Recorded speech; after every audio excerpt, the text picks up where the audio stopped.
எல்லாருக்கும் வணக்கம். இந்திய அரசியல் சாசனம் நம்ம தமிழ்நாட்டில் இருக்கிற எல்லாருக்குமே கொடுத்துருக்கிற உரிமையில் ரொம்ப ரொம்ப முக்கியமானது ஓட்டிங் ரைட், வாக்குரிமை. ஒரு மனுஷன் உயிரோடு இருக்கான்றதுக்கு அடையாளமாக இருக்கிறதுல அவனோட ஓட்டுரிமை ரொம்ப முக்கியம்.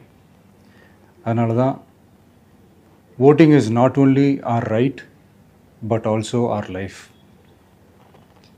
ஒரு முக்கியமான விஷயத்தை பற்றி இப்போ நான் உங்ககிட்ட ஷேர் பண்ண போகிறேன். இது நான் ஃபஸ்ட்டு கேள்விப்பட்ட உடனே எனக்கே ரொம்ப ஷாக்கிங்காக தான் இருந்தது. இப்போ நான் பேசிகிட்ருக்கிற இந்த நேரத்தில் தமிழ்நாட்டில் இருக்கிற நம்ம யாருக்குமே ஓட்டு போடுற உரிமையே இல்லைன்னு சொன்னால் நம்புவீங்களா? நான் நீங்கள் உட்பட யாருக்குமே அது இல்லை. நான் பயமுறுத்துறேன்னு நினைக்காதீங்க, அதுதான் நிஜமும் கூட. கொஞ்சம் ஏமாந்தால் நம்மளை மாதிரியே இன்னும் லட்சக்கணக்கான பேருக்கும் இதே நிலைமை தான். ஓட்டு போடுற அந்த உரிமையே இல்லாத மாதிரி ஒரு நிலைமை வந்தாலும் வரலாம். இதுக்கு மெயின் ரீசன் அந்த எஸ்ஐஆர், ஸ்பெஷல் இன்டென்சிவ் ரிவிஷன், சிறப்பு தீவிர திருத்தம். இப்போது இந்த எஸ்ஐஆர் நம்ம தமிழ்நாட்டில் எப்படி ஒர்க் ஆக போகுது?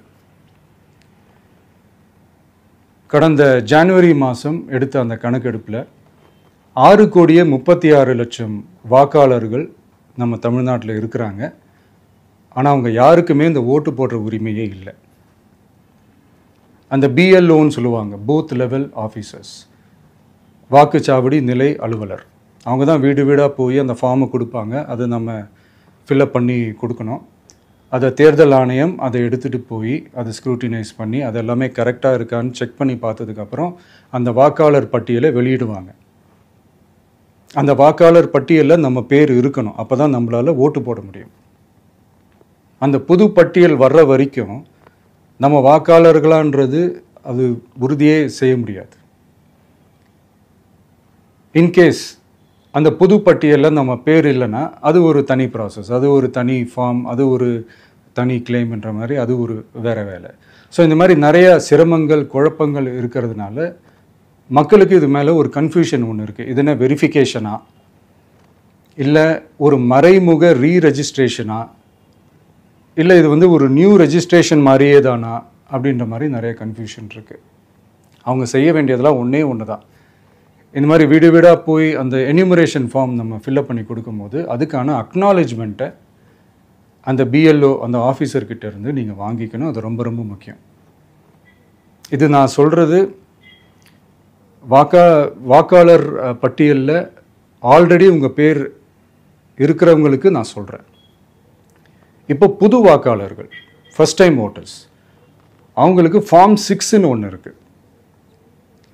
அதை நீங்கள் ஃபில்அப் பண்ணி நீங்கள் உங்கள் ஏரியாவில் இருக்கிற சம்மந்தப்பட்ட அந்த உங்கள் அலுவலகத்தில் நீங்கள் டைரெக்டாகவும் சப்மிட் பண்ணலாம், இல்லை நீங்கள் ஆன்லைன்லேயும் சப்மிட் பண்ணலாம். அப்படி ஆன்லைனில் நீங்கள் சப்மிட் பண்ணிங்கன்னா அதுக்கான ஸ்க்ரீன்ஷாட்டை எடுத்து வச்சுக்கோங்க. ஃபோனில் மெசேஜ் வரும், அதை சேவ் பண்ணி வச்சுக்கோங்க. அப்ராடில் இருக்கிறவங்க கூட அந்த எஸ்ஐஆர் ஃபார்மை டவுன்லோட் பண்ணி நீங்கள் அதை ஃபில்அப் பண்ணி சப்மிட் பண்ணலாம். அதுக்கான அக்னாலேஜ்மெண்ட்டை வாங்கி வச்சுக்கோங்க. ரொம்ப முக்கியமாக உங்களோட பிஎல்ஓ அந்த ஆஃபீஸர் யாருன்னு தெரிஞ்சு வச்சுக்கோங்க.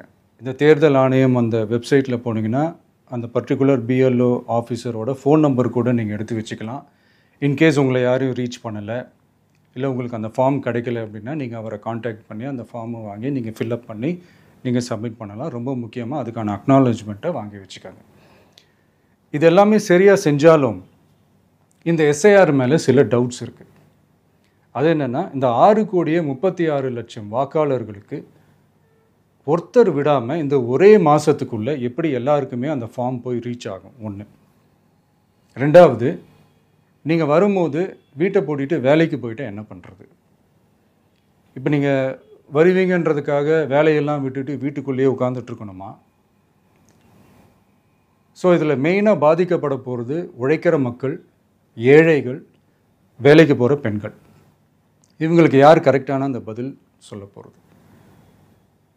ஒரு நியாயமான எஸ்ஐஆர்னால் என்ன நடக்கணும்? இப்போது இறந்து போனவங்கள மார்க் பண்ணி அதுலேருந்து டிலீட் பண்ணணும்.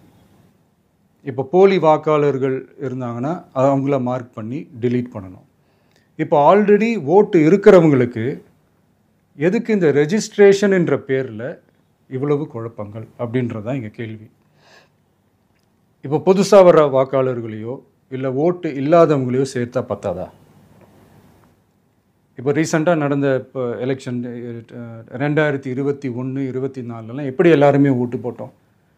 அதில் ஓட்டு போட்டவங்க கூட இப்போ புதுசாக ரெஜிஸ்டர் பண்ணணும்னா அது ஏன் அந்த கன்ஃபியூஷன் அப்படின்றதான் நாங்கள் கேட்குறோம். அதனால தான் நாங்கள் எஸ்ஐஆரை எதிர்க்கிறோம்.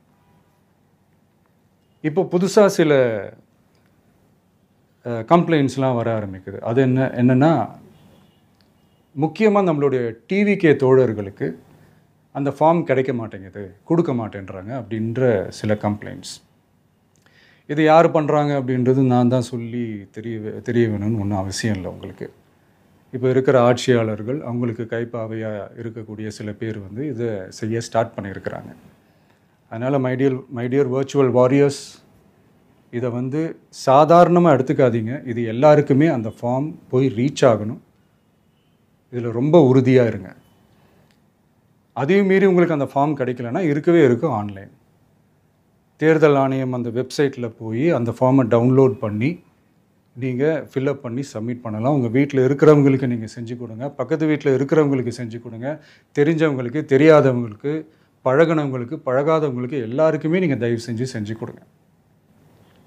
அண்ட் ரொம்ப முக்கியமாக நம்ம ஜென்சி கிட்ஸ், நம்ம ஃபஸ்ட் டைம் ஓட்டர்ஸ், நம்ம புது வாக்காளர்கள், நம்ம நண்பா நண்பிகள், அவங்க ரொம்ப கேர்ஃபுல்லாக இருக்கணும். நான் ஆல்ரெடி சொன்ன மாதிரி உங்களுக்கான ஃபார்ம், அந்த ஃபார்ம் நம்பர் 6, அதை கரெக்டான டீட்டெயில்ஸோட கரெக்டான உங்கள் டாக்குமெண்ட்ஸை வச்சு அதை சப்மிட் பண்ணுங்கள். ஏன்னா வரப்போகிற தேர்தலில் நீங்கள் தான், அந்த ஜென்சி வாக்காளர்கள் தான் மிக முக்கியமான ஒரு ஃபோர்ஸ் அப்படின்றது எல்லாருக்குமே தெரிஞ்ச ஒரு விஷயம். அதனால் உங்களை டிஸ்டர்ப் பண்ணுறதுக்கு, உங்கள் பேரை அதில் இன்க்ளூட் பண்ணாமல் செய்கிறதுக்கு என்னென்ன வேலைகள் செய்யணுமோ, என்னென்ன தில்லுமுள்ளு வேலைகள் செய்யணுமோ எல்லாமே அவங்க செய்வாங்க. இது நமக்கு எல்லா திசையிலையும் எல்லா பிரச்சனைகள் கொடுத்துட்டு தானே இருக்கிறாங்க.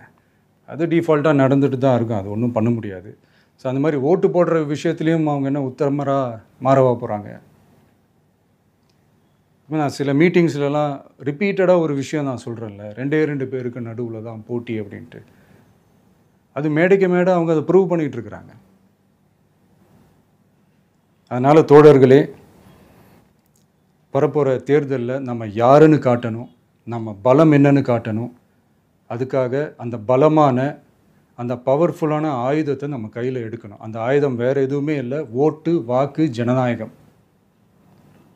அது இருந்தால் தான் நம்ம அந்த வெற்றியை நோக்கியே நம்மளால் பயணிக்க முடியும். தமிழ்நாடே அந்த வாக்குச்சாவடி முன்னாடி திரண்டு நிற்கணும். அதை பார்த்துட்டு தமிழ்நாடே தமிழக வெற்றி கழகமா, இல்லை தமிழக வெற்றி கழகம் தான் தமிழ்நாடா அப்படின்ற மாதிரி இருக்கணும். வீடுன்னு ஒன்று இருந்தால் தான் ஓடு மாற்ற முடியும்னு அறிஞர் அண்ணா அவர்கள் சொல்லியிருக்கிறாங்க. அந்த மாதிரி ஓட்டுன்னு ஒன்று இருந்தால் தான் இந்த நாட்டையே காப்பாற்ற முடியும். அப்புறம் இன்னொரு முக்கியமான விஷயம், அந்த எனிமரேஷன் ஃபார்ம் நீங்கள் ஆன்லைனில் நீங்கள் ஃபில்அப் பண்ணும்போது அதில் ஒரு சில ப்ராப்ளம்ஸ் வர்றதுக்கு வாய்ப்பு இருக்குது. அது உங்களுடைய ஓட்டர் ஐடியில் இருக்கிற உங்கள் பேரும், ஆதார் கார்டில் இருக்கிற பேரும், அந்த ஸ்பெல்லிங், இனிஷியல்ஸ் எல்லாமே ஒரே மாதிரி இருந்தால் தான் அது அக்செப்ட் ஆகும், இல்லைன்னா அக்செப்ட் ஆகாது. அது கொஞ்சம் கேர்ஃபுல்லாக பண்ணுங்கள். அது கொஞ்சம் யூசர் ஃப்ரெண்ட்லியாக இருக்கலாமேன்னு கேட்டதுக்கு அதெல்லாம் முடியாது, அதுக்கெல்லாம் வாய்ப்பு இல்லை, அதுக்கெல்லாம் ஆளுங்க இல்லை, பண்ண முடியாதுன்னு ரிப்ளை பண்ணிட்டாங்க. ஸோ அதனால் மைடியர் டிவிகே தோழர்களே, மைடியர் ஜென்சி படை பலமே, உஷாராக இருங்க, கான்ஃபிடென்ட்டாக இருங்க, நல்லதே நடக்கும், வெற்றி நிச்சயம். எதிர்ப்பு தெரிவித்து தாவேகா தலைவர் விஜய் போராட்டம் அலோட் பண்ணியிருக்காங்க. இதை நீங்கள் எப்படி பார்க்குறீங்க? ஆனால் தமிழக வெற்றி கழகம் அதனுடைய தலைவர் திரு விஜய் அவர்களுக்கு என்னுடைய அறிவுறுத்தல் என்னன்னாங்கன்னா, எனக்கு அரசியலில் எதிர்ப்பது மட்டுமே மக்கள் பார்ப்பதில்லை. இல்லை நான் அரசியல் கட்சியாக நான் தொடங்கிய காரணத்திலிருந்து பிஜேபி எதிர்ப்பேன் ஃபைன். இன்னைக்கு விஜய் அவர்களுடைய மனநிலையோ தமிழக வெற்றி கழகத்தினுடைய மனநிலை எப்படி ஆயிடுச்சுன்னா, பாரதிய ஜனதா கட்சியை எதிர்ப்பதற்காக ஒன்னொன்னு செய்யறாங்க. உதாரணத்துக்கு special intensive roll revision election commission நடத்துறாங்க. சுதந்திரத்திற்கு பிறகு 12 முறை நடத்தி இருக்கின்றார்கள். புதுவையில் 13வது முறை நடக்குது. கடைசியாக புதுவையில் 2002 நடந்திருக்கு, தமிழ்நாட்டில் 2002, 2005, தமிழ்நாட்டில் 2 வருஷம் நடந்துச்சுங்கண்ணா, பாதி நடந்துச்சு. விஜய் அவர்கள் தேர்தல் ஆணையம் நடத்தக்கூடிய ஒன்றையும் பிஜேபியோட லிங்க் பண்ணி அதை எதிர்க்கிறாங்க. எது செய்தாலும் எதிர்க்கிறாங்க. வெறும் எதிர்ப்பு அரசியலை மட்டும் மக்கள் பார்த்து ஓட்டு போற போறது இல்லைன்னா, ஆரோக்கியமா என்ன சொல்ல போறீங்க, என்ன செய்ய போறீங்க? ராகுல் காந்தி அவர்கள் இதை செஞ்சு தானே பனிஷ்மெண்ட் கிடைக்குதுங்கன்னா. 95 தேர்தல் ராகுல் காந்தி தோத்துருக்காங்கண்ணா. 95 தேர்தல், கடைசி 95 தேர்தல் தோத்துருக்காங்க. ராகுல் காந்தி அவர்கள் காங்கிரஸ் கட்சிக்குள்ள வந்து பொறுப்பெடுத்த பிறகு 95வது தேர்தல் தோல்விதான் பீகார். ஏன்னா எதிர்க்கிறாங்க, ஆரோக்கியமான விஷயத்தை சொல்றது இல்லைங்கண்ணா. அதனால இன்னைக்கு விஜய் அவர்களும் அதையே தான் நான் செய்ய போறேன், நான் எதிர்க்கின்ற மனப்பக்குவத்தில் மட்டும்தான் இருக்குன்னா மக்கள் அதை விரும்ப மாட்டாங்க ஒரு லெவலுக்கு மேல. இன்னைக்கு விஜய் அவர்கள் எஸ்ஐஆரை எதிர்க்கிறாங்கன்னா என்ன தவறுன்னு சொல்லட்டும். வாக்குரிமையை நம்ம பறிச்சிருக்கிறோமா பீகார்ல சொல்லட்டும், அல்லது தமிழக வெற்றி கழகத்திலிருந்து புதுச்சேரி தமிழ்நாட்டிலிருந்து ஒரு குழுவை பீகாருக்கு அனுப்பட்டும், அங்க போய் பார்த்துட்டு வரட்டும். எதுவுமே நடந்திருக்காது. வெறும் எதிர்ப்பு எதிர்ப்பு எதிர்ப்பு என்று பேசினால் காங்கிரஸுக்கு கிடைத்த அதே நிலைமை தான் மித்த கட்சிகளுக்கும் கிடைக்கும்னா அது 2026 தேர்தலில் பார்க்க போறீங்க. பிரசாந்த் கிஷோர் அவர்கள் ஜன்ஸ்வராஜ் பார்ட்டி புதிய கட்சி எவ்வளவு வாங்கினாருன்னா 3.55% ஓட்டு. 243 தொகுதியில் 238 தொகுதியில் நின்னார். 238 மக்களுக்கு ஒரு ஆல்டர்னேட்டிவ் வேண்டாம் எப்படி ஓட்டு போடுவாங்கன்னா, பிரசாந்த் கிஷோர் நல்லவராக இருக்கலாம், கெட்டவராக இருக்கலாம், நடுநிலைமையாக, அதை பற்றி நான் கருத்து சொல்ல விரும்பலைங்கன்னா. மக்களுக்கு இன்னைக்கு ஆல்டர்னேட்டிவ் வேண்டாம், ஆளுங்கட்சி நல்லா இருக்காங்க, நான் ஓட்டு போடணும்னு நினைத்த பிறகு களத்துக்கு பிரசாந்த் கிஷோர் போனாங்க. கிட்டத்தட்ட 200க்கும் மேற்பட்ட தொகுதியில் டெபாசிட்டை இழந்திருக்கிறாங்க. புது கட்சி, அதுக்காக தான் உதாரணமாக சொல்கிறாங்கண்ணா. 3.55% வாக்கு, அவரே தேர்தலில் நிற்கல. அதனால் எல்லோரும் யோசித்துக் கொள்ள வேண்டும். நான் கட்சி ஆரம்பிச்சிட்டங்கிறக்காக எதிர்த்தா அது சரியா இருக்குமா? ஆரோக்கியமா சொல்லுங்க. தவறு செஞ்சா சொல்லுங்க, நாங்கள் திருத்திக்கிறோம். தவறே செய்யாதப்ப ஏன் தவறு தவறு தவறுன்னு சும்மா சொல்லிக்கிட்டே இருக்கீங்க. ஸோ 2026 பொறுத்தவரை ஒரு கிளீன் எலக்ட்ரல் ரோலுங்கன்னா நம்ம கடமைங்கன்னா, ஒரு எலக்ட்ரல் ரோல் இன்டெகிரிட்டியா கிளீனா இருக்கணும். வாக்கு செலுத்த வேண்டியவர்கள் மட்டும்தான் அதில் இருக்கணும். இறந்து போனவர்கள் இருக்கக்கூடாது, அகதிகள் வேற இடத்துல இருந்து வந்தாங்க, பங்களாதேஷ்ல இருந்து இந்திய குடியுரிமை இருக்கக்கூடாது, மைக்ரண்ட் ஓட்டர்ஸ் 2 இடத்துல வாக்கு இருக்கக்கூடாது. இதைத்தான் தேர்தல் ஆணையம் செய்கிறாங்க. இதில் என்ன தப்பை வந்து தலைவர்கள் கண்டுபிடிக்கிறாங்கன்னா